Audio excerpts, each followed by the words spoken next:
Okay, so hello and welcome to the workshop on the added value of XPRL. How can XPRL change financial reporting? In the upcoming hour, we will deal with the question what role XPRL could play in digital reporting if we get involved with XPRL. My name is Monika. I'm a professor for financial communications at the University of Applied Sciences in St. Pölten. And I and my team, we are very much into digital reporting, especially XBRL. And well, actually, this topic has been with us for many years. This made it possible that we observe the evolution, the development of XBRL, its role in digital reporting, but also how it has been perceived among the people, the financial community. So if it has been accepted or not. And this is actually the background and basis for our presentation today. So what we will go through, the first question we will have to clear is, what is XPRL? Is it a problem or rather a solution, or is it both? XPRL seems to challenge many companies at the moment, and the question is, why is it? Why is it so difficult to implement, to accept XPRL? Based on this, we will try to answer the question, what's the idea behind XPRL? And if there is maybe something that we ignore, that we miss, because we do not know the technology very well. And last but not least, why XPRL or why not?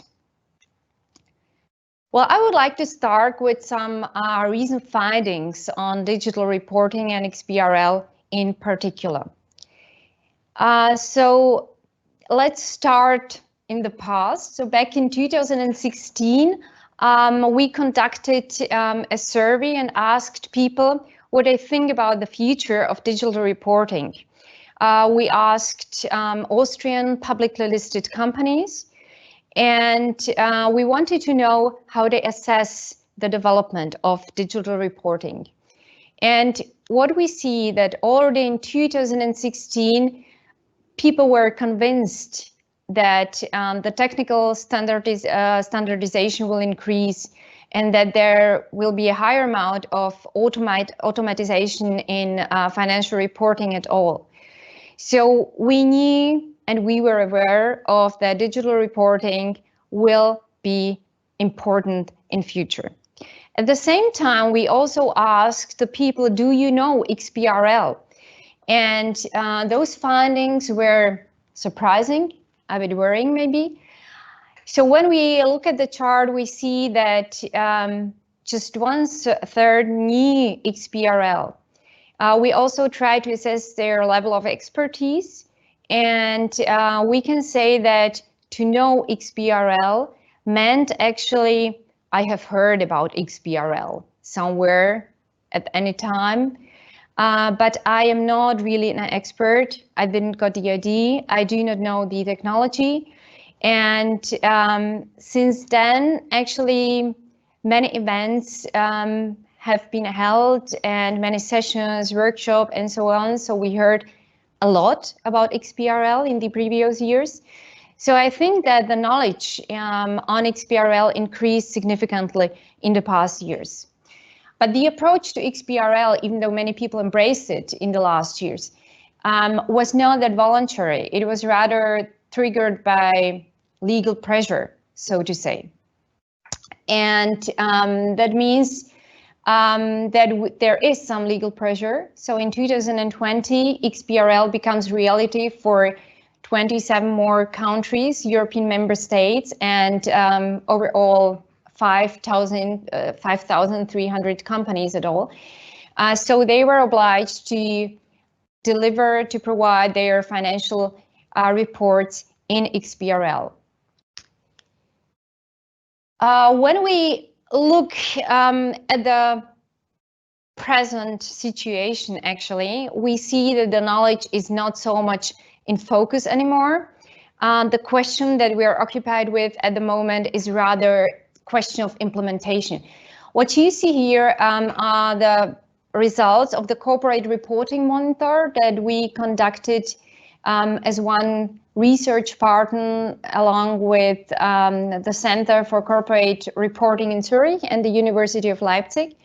And we asked many things about reporting. Actually, we asked about the strategies. We had questions on the target groups of reports, but also the sustainability development, sustainability reporting.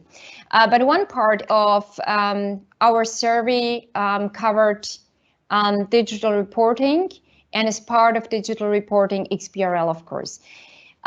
We asked, among other things, how companies implemented actually XPRL. Some companies are not affected by the new regulation. So those 26% that you can see at the bottom of the chart are the Swiss companies that are not obliged to implement XPRL by 2020. But for the rest of the companies, those are German and Austrian publicly listed companies, it looks like they kind of chose very different approaches how to implement XPRL. So 27% of all companies actually decided to go for an integrated solution which can handle many formats, all formats. Actually 20% or almost 20% decided to hire external consultants. And this is a little bit worrying, to be honest. 23% still do not know what to do. Well, there is kind of time pressure, so to say. But in any case, these findings tell us that companies are actually pushing this topic off.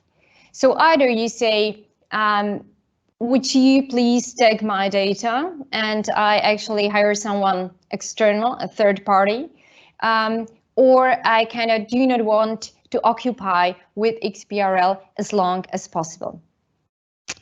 What we can deduce from those results is that actually people consider XPRL to be a format that serves legal requirements, but there is no idea of that there are much more potentials we could use, for example, in internal reporting, which could motivate us to kind of deal with XPRL, to get more into XPRL. By the way, we also asked about the trends in financial reporting in context with XPRL. And what we see here in general is actually a very high amount of skepticism toward XPRL. So approximately 50%, so half of the interviewed persons, think that XPRL won't be used for internal reporting in future. In future means within the next 3 years. When we asked about if it's kind of an idea to use XPRL for individual purposes, if you have any plans about changing or adjusting the taxonomies, 2/3 of the companies say that there is no interest in kind of individual taxonomy. And well, actually even worse, the vast majority think that XPRL won't have any impact on the annual report with respect to the amount or to targeting annual reports at all. Well, when you think about the potentials of XPRL, how we could use it, what we could do with it, it's quite surprising, to be honest, because everything that XPRL could do is being neglected here. So all potentials are not being exploited, at least at the moment. So against the background of those potentials, it's like you would like to have light, but without electricity. It's very similar, like you would like to take the train, but you do not want to build trails. And the question is, why is it? Why is it being so unaccepted, actually? So both the introduction of electricity and the construction of railway were actually groundbreaking innovations. And the history taught us that actually every groundbreaking innovation faced skepticism, resistance, incomprehension, and rejection. So this effect, this phenomenon is nothing new at all. So it is not only the existence of a specific technology that kind of guarantees that we can use it, that we can accept it, that we can exploit it. It's even not knowing how it works, because every invention, every innovation was kind of accompanied by a shift of cultural mindset. It was a cultural change at the end of the day. So when exploring the ways in which XPRL could be launched, when we ask ourselves how could we support the acceptance of XPRL, or how could we improve the implementation of XPRL within companies or in the total financial communication, it might be helpful to approach some theoretical models that might explain what it needs for technology to be accepted. So I got one for you, which is the model of Cooper and Smant. And what we see here is the voluntary process is actually the voluntary path that we have to go through when we want to implement a new technology. So let's start with the initiation. So this is the very first stage, which is characterized by companies kind of detect a problem. So we do have a problem and we have no idea how to solve it. So we start thinking about technologies that might help us with it. So we have this very active discussion on the pros and contras, and we think about what to do. In the next stage, assessing all positive and negative sides, advantages and disadvantages, we decide to adopt a specific technology. And once we did it, we try to use it and we try to exploit all those potentials which are in the technology. The next step would be actually the acceptance, so that we accepted the technology, and it's more or less a very normal part of the internal workflows. And when you use it more and more, it becomes routine. It's integrated in your normal life, and it's kind of the new normal. And the very last and very positive thing is the last stage, the infusion, which means that you accepted it totally, that there is no skepticism about it, that you do not perceive it as something strange, something you have to encounter with skepticism, but it's very normal. And from this stage on, you can even better use it or develop it for your individual purposes. So maybe it looks familiar to you when you think about all those stages, when we think about actually technologies we have been using for many years. And let's look at what happens when we do not go this voluntary path, but when a technology is kind of enforced from outside. Well, this is what happens. We have only one stage, we have only the adoption. What this means is, well, pretty clear actually. So what companies miss is the very first stage, the stage of initiation, this process of thinking about what the problem is. So what we got now is the answer, but companies have no idea to what question. So we know the solution, but we do not know the problem. Companies are not aware of the problem at all. On the other side, once it was adopted, because we had to, there is no incentive to exploit it, to develop it, or to use it for your internal processes. And this is actually where we are now. So what is the idea of XPRL? We have to ask ourselves actually two questions. The first question is to understand XPRL. What is the problem that XPRL is meant to solve? And second, what are the possibilities, the potentials of XPRL that XPRL actually holds for us? The idea is actually very, very simple. This is what we know. This is the analog logic. And this analog logic is actually characterized by a dependence of information and format. So wherever you look at, if it's the PDF report or spreadsheets for internal reports or forms for authorities, it's always the same.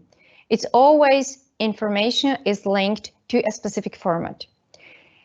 From the perspective of companies, it means that it's only readable for humans. We can read it, we can use it, but none of those formats is actually usable and readable by a computer, by a machine.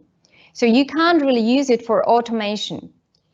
And these practices that are connected to those formats, like collecting data manually, prepare it for each and every target group, change it every time you need for special purposes. This is something very costly. This is something very time consuming. This is actually something very frustrating, but well, nevertheless, we know it. We know all those downsides, but we still stick with these logics, and we obviously struggle to change them. Well, the reason might be that even though we know the downsides, we know them, so we trust them. We are, simply say, very familiar with them. So this is the reason why it's so difficult to go a bit further.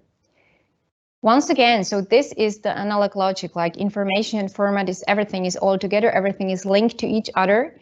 And what XPRL does is actually it splits those two things. It splits information and format and makes it possible to use it in different contexts.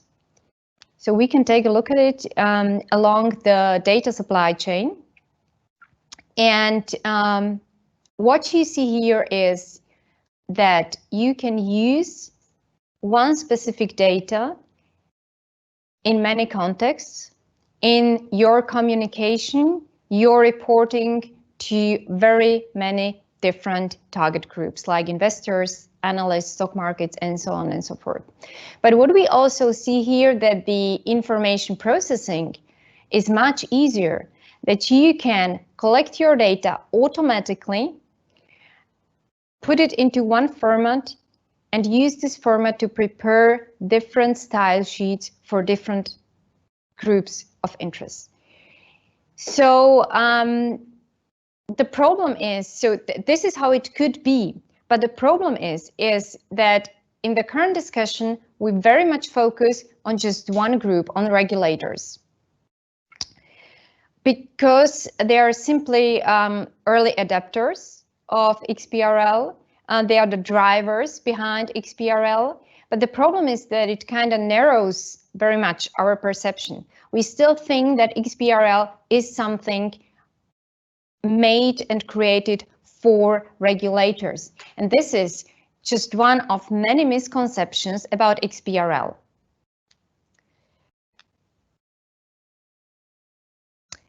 So first one is, as I mentioned, the idea that it's just for regulatory reporting, which is simply wrong. But I can understand that we have this perception because when we think about how XPRL was introduced into the financial community, which we can see on the following slide, we just have to recognize it's all about regulators. What we see here is kind of split how XPRL was introduced worldwide. The blue fields are countries where XPRL was introduced in a mandatory way, and the yellow fields, the yellow countries, are actually those where XPRL was introduced as an optional feature. But generally, in more than 130 regulators in more than 70 countries declared, in the meanwhile, XPRL to a mandatory format. This slide was actually created before the Transparency Directive took effect. So by 2020, there are some more countries and some more companies that are affected by XPRL.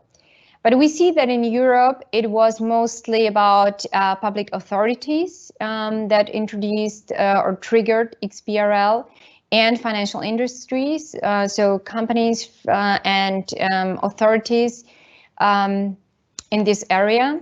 In the US and in Asia, it was a little bit different. So those organizations and institutions that pushed XPRL were mostly around capital markets and connected authorities such as SEC. And in South America, it's very similar to Europe, very similar situation when initiatives connected to XPRL came from public authorities or the financial sector. So this is how it comes that we think about XPRL the way we think about XPRL. Another misconception is that XPRL requires companies to kind of generate and report additional data. This is simply wrong. Because at the moment you can report and you should report according to the directive just the data that we have now and the information that we reported so far, even less, to be honest. Another thing is that many people think that using XPRL means that you have to become a programmer. This is simply wrong because it's not a programming language. It's just a describing language. It's XML based. But it's also wrong because the main point would be that all people who are involved into reporting, such as accountants, investor relations officers, people in controlling, and so on and so forth, should actually understand the idea of XPRL. It's not so important that they are familiar with tagging and with all those technical details behind. In many cases, and in many areas of our life, we do not know how things work and the technical aspects behind, but we use them. So most of us have no idea how a car works or a computer works, but we use it and it works. And it's very, very similar with XPRL. You just have to understand the concept, the idea, how to use it, and it might unfold really great potentials within the entire community and in the context of digital reporting. But when we want to exploit the potentials, it means or it implies that you have to learn something new and that you have to rethink and redesign the reporting processes, which is something that we obviously kind of are struggling with. And the last but not least is that XPRL is a standard chart of accounts, a standard chart that can't be changed. To discuss it, I would like to go to the acronym that we are talking about all the time, XPRL. And when Charles Hoffman defined a standard in 1998, he called it Extensible Business Reporting Language. So let's focus on the first letter, on the word extensible. What does it mean? It means flexibility. It means that the frame that you pack the data in is very flexible, that you can use the data in many contexts, and we can see it also on the next slide. So when we take a look at the data processing with XBRL tagging, so what happens here? Let's start with a number like 3 million, what you see here in green. So first you describe it as a value. That can be everything. That can be euro, those can be dollars, kilos, whatever. So just the description is very flexible. What you can do as second, you can describe the context. So you can use your actuals, you can use your budget values, your plan values. You can describe the data for various periods. You can describe the entire history, actually, the entire development. You can describe the data for specific segments or for one or the other company. And then this what we created, which is called XPRL instance, we try to put into a specific taxonomy. Taxonomy is kind of dictionary or frame which tries to describe those data, those instances along a specific framework. And what we think, or what most users think, is that those taxonomies are not flexible, that we can't change them. Well, the opposite is actually the truth, because a taxonomy is very flexible. You can change the architecture of a taxonomy. You can create your own taxonomies. You can enrich your taxonomies by new features. But the question is, again, why is it that we think that we can't change taxonomies, that taxonomies is something given? Well, I think that the impression comes from the fact that we use taxonomies actually in regulatory contexts, that you are provided with a specific taxonomy that is given at the moment, and that you can download from the regulator's website. And that's true. You should use in those contexts the taxonomy or the dictionary that you are provided with.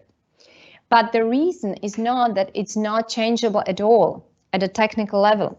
The reason why you are supposed to use this taxonomy, this specific taxonomy, is that this taxonomy is being used in a specific context. And what we want is comparability of data.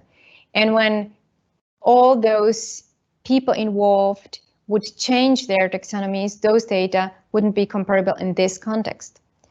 But the great thing is that you can change the architecture if you want, and it's also necessary that you can change it over years, because even in regulatory contexts, the basis of those taxonomy, for example, International Financial Reporting Standard or US GAAP or Solvency II, whatever framework, they change, they live, they are dynamic, they are never static. So it's necessary that you can change the taxonomy. And just to put another example, at the moment we live with a multitude of taxonomies. We have dozens of taxonomies just in the regulatory context. Just you have taxonomies for financial reports, audit reports, for Solvency II, for tax filings, for so many different fields that just show us how we could use taxonomies even more and in internal contexts. That means for being able to live with XPRL and exploit it, that what we will need in future is actually accountants who are not programmers, but they should have a notion what XPRL is about. And on the other hand, we need developers who are familiar with accounting at a very basic level, but they just should get the idea why we use XPRL in this context.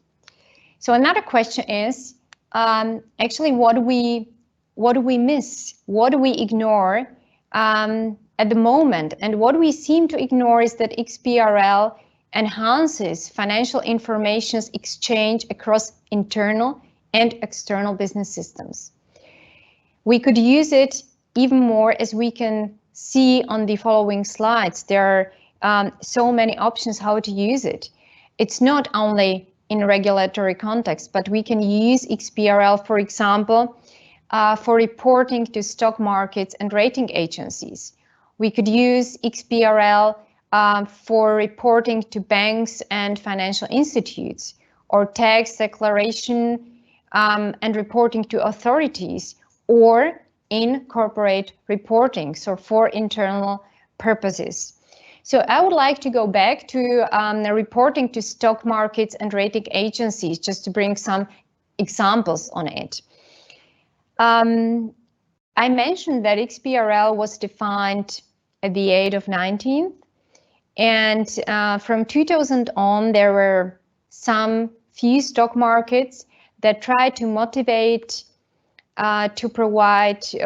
companies to provide annual reports on a voluntary basis in XBRL format. And among those, there was, for example, the stock exchange, the Tokyo Stock Exchange, Toronto, Australian Stock Exchange, Hong Kong, Singapore, but also Deutsche Börse, who started in 2004, this voluntary initiative.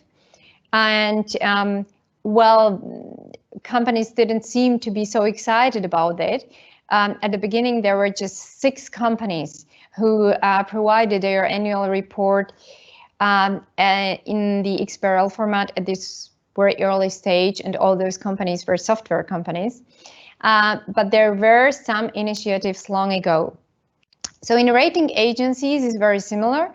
Rating agencies need a great transparency, and what they have to do is actually to report their evaluation methods and the data they use to evaluate companies, and also the history to the SEC. And also in this context, these informations were provided or have been provided in the XBRL format. And also S&P Global Ratings, Standard & Poor's also provided all those informations in XBRL format. The financial sectors, bank and insurance companies, are also very early adopter of XBRL. They were very early drivers and enforced the implementation for several reasons. It seems very logic that banks are interested into a very simple format, because it enables them to use those data, for example, in the context of credit checks or for macroeconomic analysis. Or another one is, for serving the reporting system in the area of banking supervision. So there are many areas and many actually tasks that you could use XBRL for. Deutsche Bank also started very early, was a voluntary initiative, and by 2009 they had around 200,000 customers, and I think 1.6 million financial statements available in XBRL format. And that was truly push in digitization because they could process their data much more efficiently and easier. Furthermore, XBRL is being used in the context of Solvency II. So also here, companies have to provide their financial statements according to or in line with the Solvency II taxonomy. Another example is tax declaration. We can see it in Germany, for example, where companies have to report in this format since 2012. So they have to provide their so-called balance sheet to the tax authorities in this format. Unfortunately, XPRL is not so much kind of known or popular in the context of corporate reporting, even though it would really make sense. You could create your own taxonomies. It would be very easily to collect your data, because this way you could collect your data automatically. You could use automation to get your data you need earlier, quicker, easier, cheaper, and you could, on the other hand, provide those data in several formats in a personalized way, in a very individual manner, so that you can reach every member of management with the data they need, so very specific and adapted to their needs. It's of course interesting for especially for global companies, for example. So there are several areas where we could use XPRL, and it's really pity that we still focus on this regulator thing, so that we think XPRL is something that was made to serve the needs of regulators, and there is no advantage for companies or analysts or stock markets themselves. So last but not least is what remains is actually the question, why XPRL, or well, why not? The question is rather, why not? I mentioned many advantages. I mentioned that we can use XPRL in different areas, that XPRL is a format that can be read by a machine, that can be read by a computer. This is actually nothing special. This is a very basic part that we need for digitization. So there won't be digital reporting without such a format as XPRL.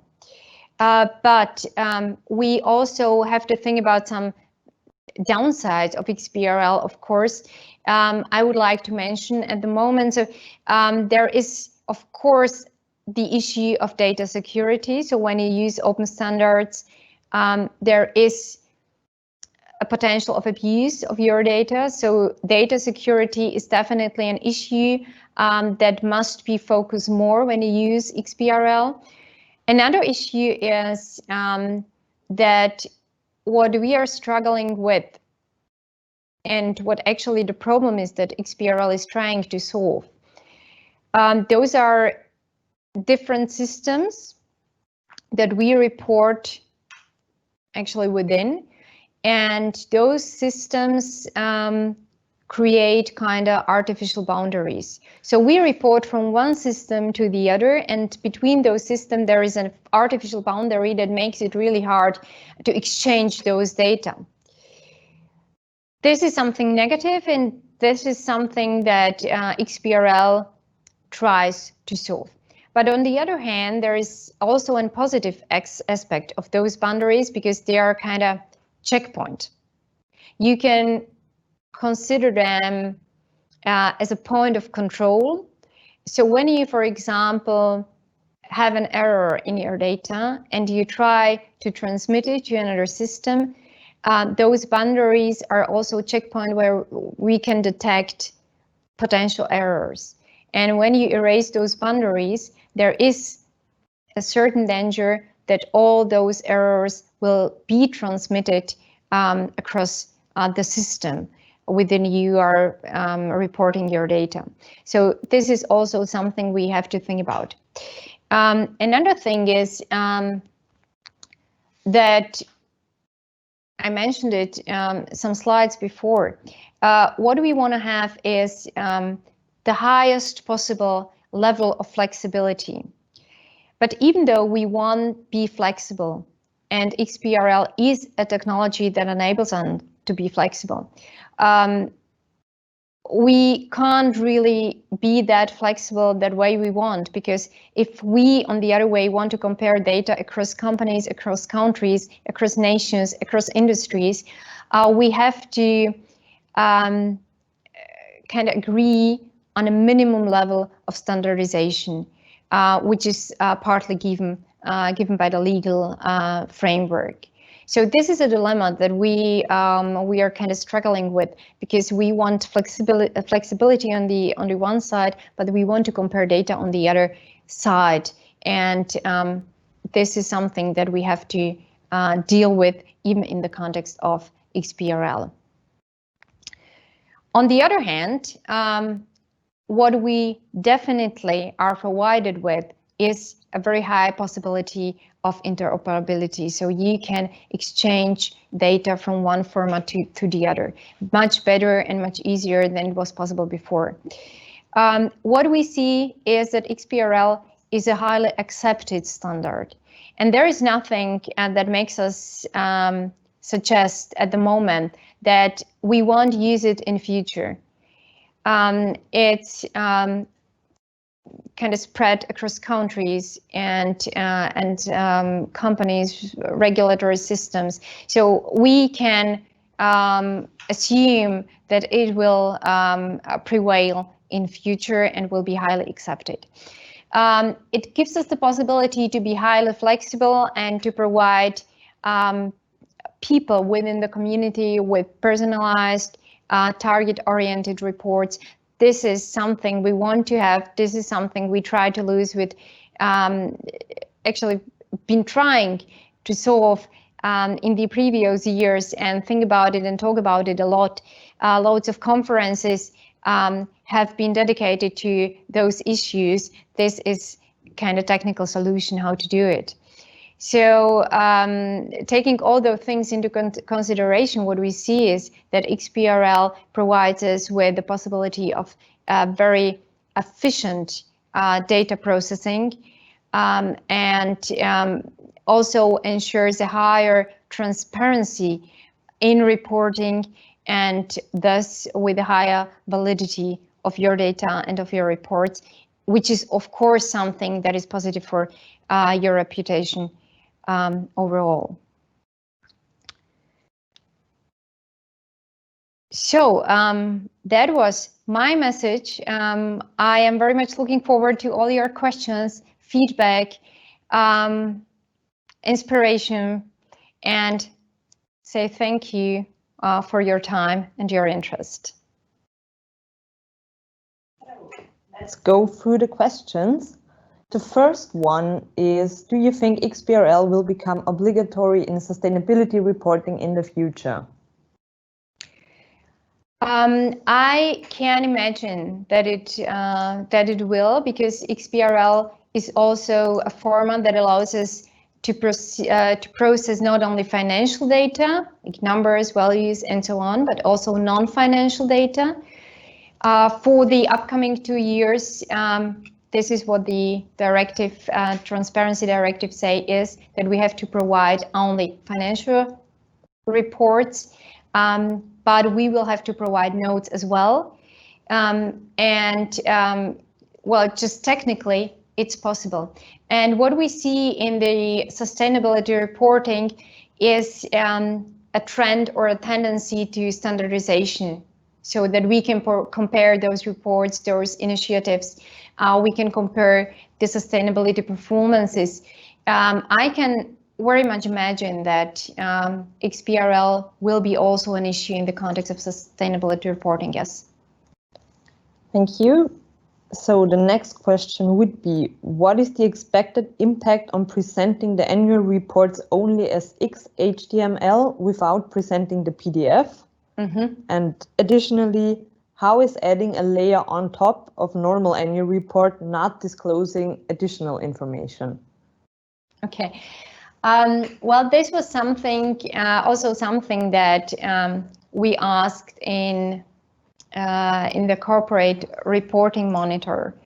By the way, if you are interested into the details of the survey, you can. They will be provided next week. So I spoiled a little bit at the moment, but you can find the executive summary next week on the website of the Center of Corporate Reporting. Well, to get back to the question, we ask if the people think that kind of XPRL will prevail and will be more dominant than other formats. And at the moment, the vast majority does not see this. So companies still think that there will be many formats existing next to each other. XBRL is still something being considered as an additional format just for fulfilling the regulatory issues. But what we do think is that it will become more important. I do not think that it will totally, it's a question of time, that it will totally kind of replace all those formats, not in the next 3, 5, 10 years maybe. And what we also asked is if it will have any impact on the process. Because as Eloy mentioned today in the keynote, in the opening statement, people still think in the analog logic, even though when you design at the end of the day a website or a digital report, you still start thinking in an analog way. And very radical approach would be that you start with XPRL first. So that's also an option. So when we would be very radical and we start with XPRL first, you take the data, you have those data available in XPRL format, you use them in your digital reports, and then at the very last step, you make a print report. That would be really digitization. What we have now is kind of hybrid modus, but still this way is not conceivable for companies at the moment. Great, thank you. The next one would be, are there any real-life examples of XBRL application in corporate reporting? Well, unfortunately not in Austria, Germany, and so on and so forth. They're just those examples, whether or not how you can use it in regulatory context or in reporting towards stock market. This is, to be honest, something I am waiting for.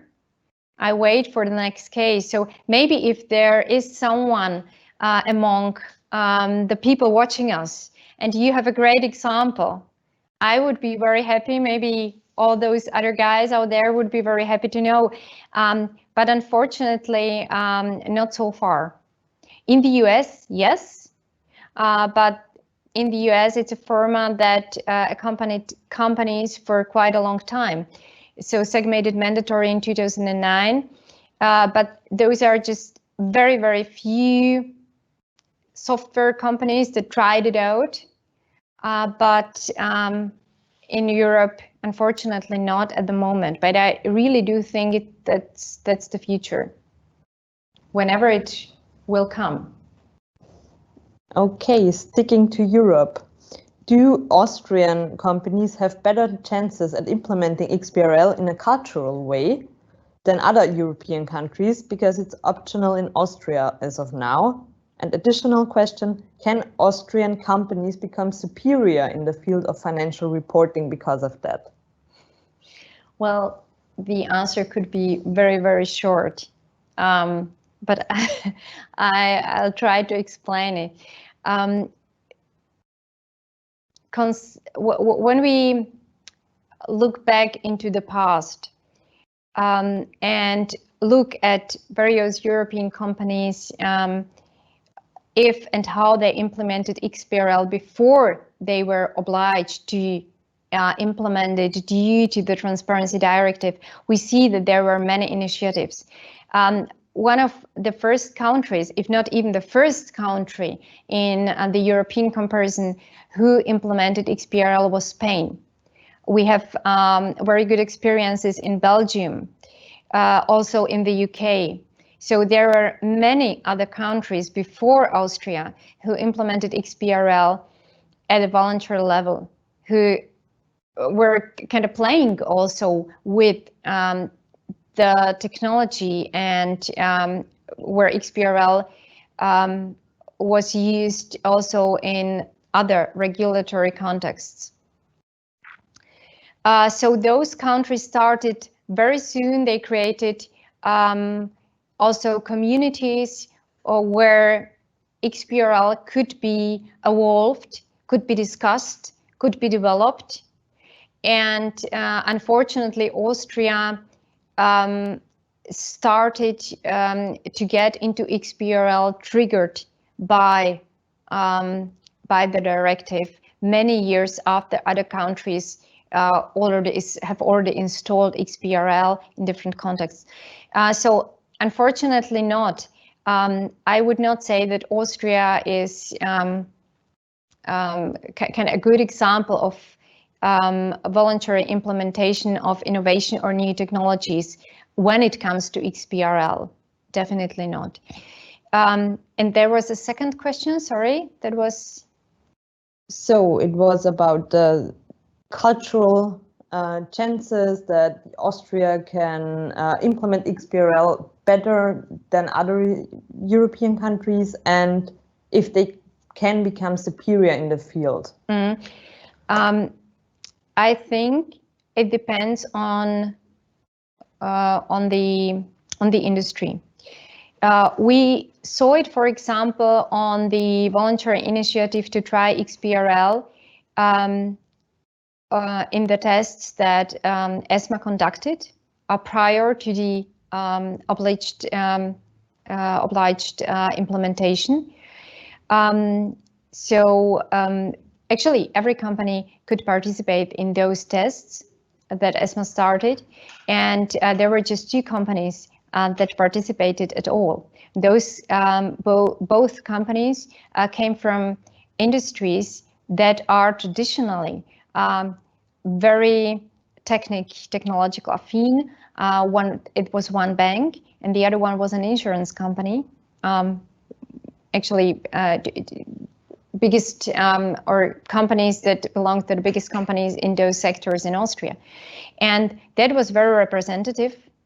That was not surprising at all. It was just surprising that there is the offer to approach the new technology, to try things out, to actually go through this very first stage in the Cooper and SMART model, where you can discover the potentials, where you can ask yourself, are there any problems in our company that XPRL could help us to solve?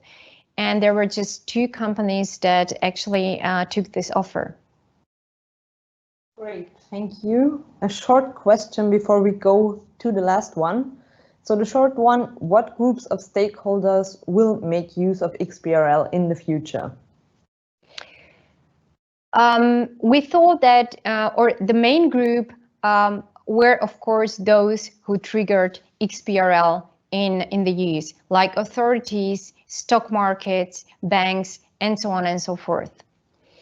That was also the case because in the first stage of XPRL, you needed technically a software viewer that kind of unpacked your data in a way that you can really read it, that you can work with it, that it's not just very technical data you can work with.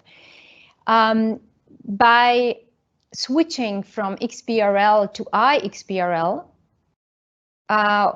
which makes those data actually readable not only for machines but also for humans, and actually creating the situation that you do not need an extra viewer. I think that it will be more and more interesting also for other stakeholders, investors,